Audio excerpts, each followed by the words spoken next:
So Miller Holiday Lights is overall a really awesome project for us to work on. I always say it's really fun because we get to flex our creative muscles on this one. We get to work with the client hand in hand throughout the year to come up with really cool creative solutions to this outdoor show with tours that run several a night, hundreds of people that see it throughout the night. What makes Miller Holiday Lights a unique project for Clearwing is that it almost toes the line between being a systems install and a production. It loads in over the span of about a month and a half, and then it runs for 4 to 5 weeks depending on the year. So it's a very long project for us. It's not just like a one-off, load it in and you're done the next day. We use IPQ7s, and those are a wash fixture. We use those all up and down the street. They uplight our famous keg tree at Miller Brewery, which is a crowd favorite. It's been back 3 years now, and people really love that. We use the Martin Septron. Those are also a great IP fixture. We use those down on the lawn at the house, kind of as a lawn ornament. We've used them for several years, arranged them in different shapes. We use Absin X5 video in the windows at the house, another great product that is indoor-outdoor and withstands the weather really well. So our really powerhouse fixture is the VL4000. It's got really great light output to counteract street traffic, other lights around the area. It has a really nice punchy light. Allows us to give gobo projections up on the buildings of branded material. We also use clay packy Sharpies. They give us a really nice beam effect.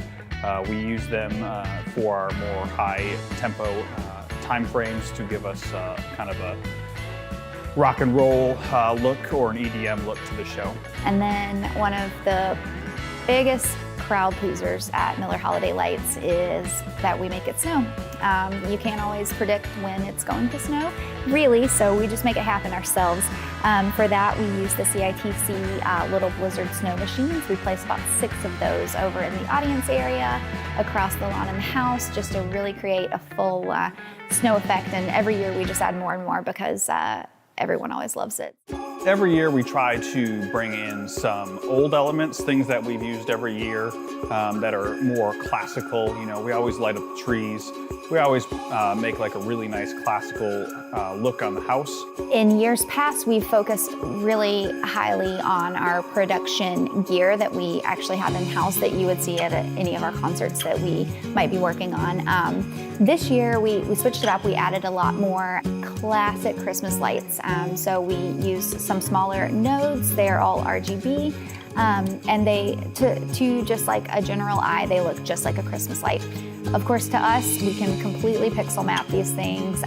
They really can turn into almost a low-res video wall. This year, our biggest thing that we brought into the Holiday Lights display was the pixel tree, is what we're calling it. It's about a 25-foot tree that we put up on top of the Miller Inn. It has about 3,000 pixels on it alone. Each one of those gives us individual control of color and dimmer on it. It really was a eye-catcher for a lot of our audiences this year. When you think of the fact that we are simply just controlling a bunch of Christmas lights, it goes into a lot more depth than that. 700,000 Christmas lights takes quite a bit of control, power. It all bases off an MA network. The entire show is run off of one MA2 light, and then that console goes into a pretty complex network of miles and miles of Ethernet cable to string it all together, which gives us control of the entire system from really anywhere in the world. With Miller Holiday Lights, Miller Brewery's main goal is to give a gift back to the community. It's one of my favorite projects because we really get to be creative with the client. They're always very open to help, and when the show opened, we were already discussing what new things we were going to bring to the table next year. It's always a lot of fun to get to have that creative outlet. As a kid, I was really inspired to do this kind of thing, and now I'm here with a giant amount of lights, endless amount of lights at my disposal. And it's really cool now to see kids walk up, see the show, and you can see that same glimmer in their eyes that I had as a child.